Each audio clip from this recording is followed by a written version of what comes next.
Hello friend, সুচেতনা শিক্ষাতীর্থ চ্যানেলে সকলকে স্বাগত। আজকে আমরা আলোচনা করব পানপুর শশীভূষণ হাই স্কুলের first semester examination 2024 class 11 philosophy paper education paper নিয়ে। তো এডুকেশন পেপারে যে সমস্ত এমসিকিউগুলো ছিল তার সঠিক উত্তরগুলো আমরা আজকে এখানে আলোচনা করব। তো চলো দেখে নেওয়া যাক সঠিক উত্তরগুলো কোনটা হবে। 40টাই আজকে আমি আলোচনা করে দেব। ব্যাপক অর্থে শিক্ষা হলো একটি মানসিক প্রক্রিয়া। আমি ভিডিওটাকে ছোট করার জন্য আমি বাকি অপশানগুলো পড়ছি না, শুধুমাত্র উত্তরের অপশানটাই বলে দিচ্ছি। এখানে আছে এডুকেশন শব্দটির অর্থ, না এটা একটুখানি ভুল আছে, এটা এডুকেটাম হবে, EDUCATUM, এডুকেটাম। এডুকেটাম শব্দের অর্থ হলো শিক্ষা দান করা। আচ্ছা, তারপরে বিবেকানন্দের মতে শিক্ষা হলো মানুষের সর্বাঙ্গীন, না এটা হবে মানুষের অন্তর্নিহিত শিক্ষা। পরেরটা, বিবৃতি ও কারণের ভিত্তিতে সঠিক বিকল্প বেছে নাও। এখানে বিবৃতি আছে, বিবৃতি এ, শিক্ষা হলো একটি জীবনব্যাপী প্রক্রিয়া, কারণ আর জন্ম থেকে মৃত্যু পর্যন্ত আমরা কিছু না কিছু শিখি। দুটোই সঠিক এবং সত্যি এটা এটাই আর এর ফলই বটে, বা অর্থাৎ এটা কারণ, আর হচ্ছে কারণ বা রিজন, আর এটা হচ্ছে তার ফল, সুতরাং এর অপশানটা সঠিক হবে। ভারতের শিক্ষার জাতীয় লক্ষ্য গণতান্ত্রিক নাগরিকের চারিত্রিক বিকাশ। এটা ডেমোক্রেসি, ডেমোক্রেসি শব্দের অর্থ হলো জনগণের জনগণের শাসন, জনগণের শাসন, ডিএডটা হবে। পরেরটা, শিক্ষাকে যুগ্ম তালিকাভুক্ত করা হয় সংবিধানের কোন সংশোধনীতে? 42তম সংশোধনীতে। চলে যাচ্ছি পরবর্তী প্রশ্নে। শিক্ষাক্ষেত্রে শিক্ষকের ভূমিকা কী? অবশ্যই সহায়কের ভূমিকা পালন করেন। সহপাঠক্রমিক কার্যাবলীকে কয় ভাগে ভাগ করা যায়? এটা 3 ভাগে হবে। পরেরটা, নিম্নলিখিত কোন ডায়াগ্রামটি আধুনিক শিক্ষা ব্যবস্থায় শিক্ষার্থীর স্থানকে নির্দেশ করে? আধুনিক শিক্ষা ব্যবস্থায় শিক্ষার্থী থাকবে কেন্দ্রে, শিক্ষার কেন্দ্রে থাকবে শিক্ষার্থী, তাই অপশান সি সঠিক হবে। তারপরেরটা, নিচের কোন শিক্ষা ব্যবস্থায় শিক্ষক শিক্ষার্থীদের মধ্যে প্রত্যক্ষ সম্পর্ক বা যোগাযোগ গড়ে ওঠে? নিয়ন্ত্রিত শিক্ষা ব্যবস্থায় বা শিক্ষায়। পরেরটা, প্রথামুক্ত অর্থাৎ নন ফর্মাল শিক্ষার একটি বৈশিষ্ট্য হল সুদৃঢ় নিয়ম ও শর্তাবলী বিশিষ্ট। এটা আচ্ছা, শর্তাবলী রস্যই হলেই বেটার।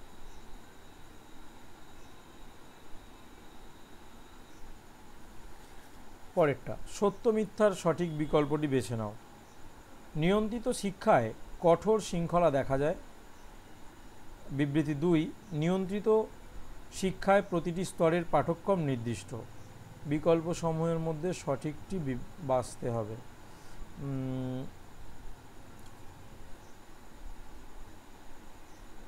এ দুটোই সত্য হবে, option C.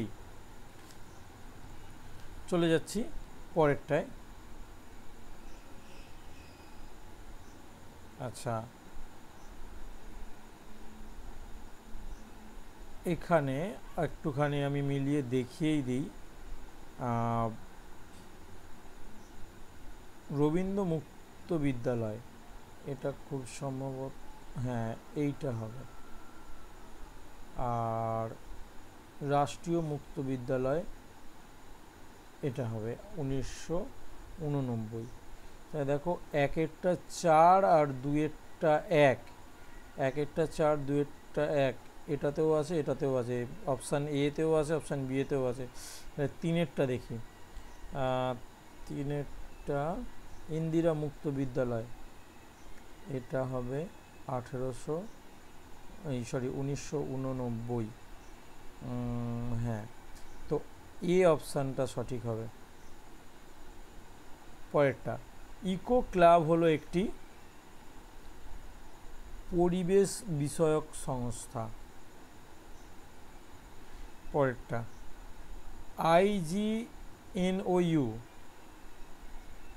Indira Gandhi national open university.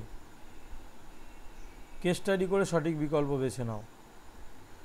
COVID-19 virus যখন সমগ্র বিশ্বব্যাপী ছড়িয়ে পড়েছিল, তখন দীর্ঘদিন নিয়ন্ত্রিত শিক্ষা প্রতিষ্ঠানগুলি এই লকডাউনের সময় শিক্ষার যে মাধ্যমটি সবথেকে গুরুত্বপূর্ণ, এখানটা একটুখানি আছে, এইখানটাতে প্রতিষ্ঠানগুলির পরে এইখানটাতে কিছুটা লিখতে হবে, কিছুটা ছিল, ওটা অমিট হয়েছে।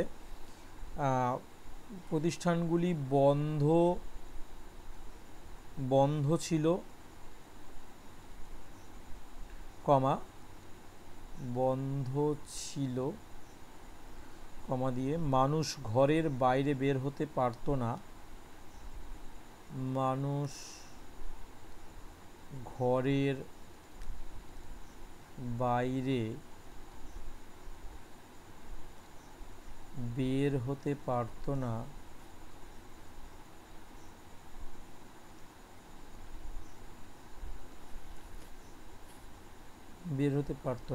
দাঁড়ি ভাইরাস কোভিড-19 ভাইরাস যখন সমগ্র বিশ্বে ছড়িয়ে পড়েছিল, তখন দীর্ঘদিন নিয়ন্ত্রিত প্রতিষ্ঠানগুলি বন্ধ ছিল, মানুষ ঘরের বাইরে বেরোতে পারত না।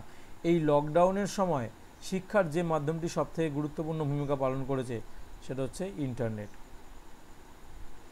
NCTE পুরো নাম কি? National council for teacher education. UGC কত সালে গঠিত হয়? 1953। চলে যাচ্ছি পরেরটাতে, নিচের কোনটি ইউনেস্কো এর কার্যাবলী? আচ্ছা, শিক্ষা ও শান্তি প্রতিষ্ঠা, সংস্কৃতি চর্চায় গতিশীলতা আনা, প্রযুক্তিগত প্রশিক্ষণ ও শিক্ষা প্রদান, সবগুলোই ইউনেস্কোর অন্দরে। চলো পরেরটা, ফিলোসফি কথাটির ব্যুৎপত্তিগত অর্থ জ্ঞানের প্রতি ভালোবাসা বা জ্ঞানের প্রতি অনুরাগ। পরেরটা, সকল বিদ্যার জননীরূপে যে বিষয়টি সবার প্রথমে থাকে তাকে কর্ম অনুসারে সাজাও। এক্ষেত্রে সবথেকে প্রথমে থাকবে অবশ্যই দর্শন, কারণ মানুষ যেদিন থেকে চিন্তা করতে শুরু করে সেদিন থেকে দর্শনের শুরু হয়, তাহলে দর্শন আছে দুটোতে। আর তারপরে যেটা আসে সেটা হচ্ছে মনোবিজ্ঞান, এই দুটোতেই রয়েছে, সুতরাং মনোবিজ্ঞান। সমাজবিজ্ঞান না শিক্ষাবিজ্ঞান?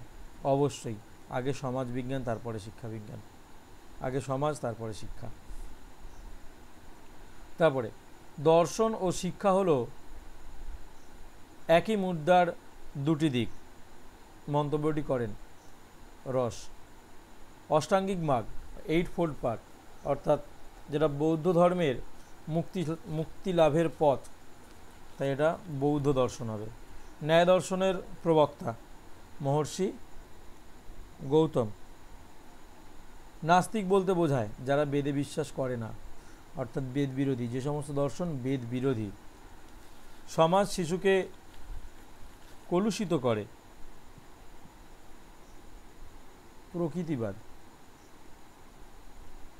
আচ্ছা পরেরটা, প্রদত্ত ছক থেকে 1কে শনাক্ত করো। ঈশ্বর সকল সৃষ্টির উৎস, বস্তুগত দিক থেকে আধ্যাত্মিক দিক বেশি গুরুত্বপূর্ণ, মানুষ ঈশ্বরের শ্রেষ্ঠ সৃষ্টি, তিনি ঈশ্বরের অবতার, মূল্যবোধ পরম, শাশ্বত ও অপরিবর্তনীয়। ঠিক আছে, এটা আইডিয়ালিজম, ভাববাদ। চলে যাচ্ছি পরেরটায়, স্তম্ভ মেলাও। আচ্ছা স্তম্ভ মেলাও, দেখো এইখানে অপশানটাতে বলে দিই, এইটা সি হবে না, ডবল সি হয়ে রয়েছে, এখানে এ নেই, তাই এটা অ্যাকচুয়ালি এ হবে। আর এটা এ করে দিচ্ছি, আমি জাস্ট উত্তরটা বলে দিচ্ছি। এটার উত্তরটা হবে সি এরটা। পরেরটা, কেস স্টাডি করে সঠিক বিকল্পটি বেছে নাও। একজন শিক্ষক মনে করেন কঠোর শৃঙ্খলা ছাড়া পাঠদান যথাযথভাবে সম্ভব নয়, কিন্তু বর্তমান শিক্ষা ব্যবস্থা এই ধরনের শৃঙ্খলার বিরোধী। সুতরাং শিক্ষক কোন শিক্ষা দর্শনের সমর্থক?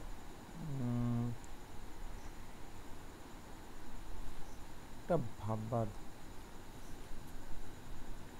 পরেরটা, শিক্ষাশ্রয়ী শিক্ষাবিজ্ঞান হল সমাজবিজ্ঞানের প্রয়োগমূলক শাখা। সমাজবিজ্ঞানের জনক আগস্ট কোঁৎ। হ্যাঁ, অগস্ট কোঁৎ হবে। শিক্ষাশ্রয়ী সমাজবিদ্যার গুরুত্ব কোনটি? সামাজিক সংগতি বিধান, সামাজিকীকরণ, মানবতাবাদী। শিক্ষাশ্রয়ী সবকটি হবে। সত্য মিথ্যা সঠিক বিকল্পটি বেছে নাও। এগুলো আর করছি না, আমি জাস্ট উত্তরগুলোই বলে দিচ্ছি ভিডিওটাকে ছোট করার জন্য।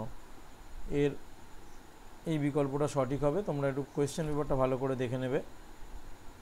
কোনটি প্রাথমিক গোষ্ঠীর উদাহরণ? প্রাথমিক গোষ্ঠী, একেবারে প্রাথমিক হচ্ছে পরিবার। সামাজিক সচলতা হলো ব্যক্তি বা ব্যক্তি সমষ্টির সামাজিক মর্যাদা এক স্তর থেকে অন্য স্তরে পরিবর্তিত হয়। এটা হচ্ছে ওয়ালস। একজন টোটো চালকের ছেলে উচ্চশিক্ষা লাভ করে WBCS অফিসার হলো। এটি কোন ধরনের সামাজিক সচলতা? হচ্ছে উলম্ব সচলতা। সংস্কৃতি হলো, সংস্কৃতি সহজাত হয় না, চিরস্থায়ী নয়, অর্জিত। যেমনভাবে যে সংস্কৃতিতে মানুষ হবে, যে সংস্কৃতি গ্রহণ করবে সেটাই তার কাছে হয়ে উঠবে, তাই এটি অর্জিত বিষয়। বিবৃতি ও কারণের ভিত্তিতে সঠিক বিকল্পটি বেছে নাও। নতুন নতুন যানবাহন, স্মার্টফোন, ডিজিটাল মুদ্রা প্রভৃতি মানুষকে অনেক বেশি উন্নত করে তুলেছে। সাংস্কৃতিক পরিবর্তনের উদাহরণ। হ্যাঁ, এটা তো সত্য, এটাও সত্য, উভয়ই সত্য। আর এর ফলেই সংস্কৃতির পরিবর্তন হয়েছে, এটা কোনো নেই, তাই এটা দুটোই। আরটির এটি যথাযথ ব্যাখ্যা। লাস্ট প্রশ্ন, নিচের কোনটি সামাজিক পরিবর্তনের উপাদান নয়? নিচের কোনটি সামাজিক পরিবর্তনের উপাদান নয়? প্রযুক্তিগত উপাদান, মনস্তাত্ত্বিক উপাদান, রাষ্ট্রীয় উপাদান। তো আশা করি এই ভিডিওটি অনেকেরই কাজে লাগবে। তো ভিডিওটি ভালো লাগলে অবশ্যই অন্যান্য বন্ধুদের সাথে শেয়ার করবে। সকলকে ধন্যবাদ ভিডিওটি শেষ পর্যন্ত দেখার জন্য। সকলে ভালো থাকো।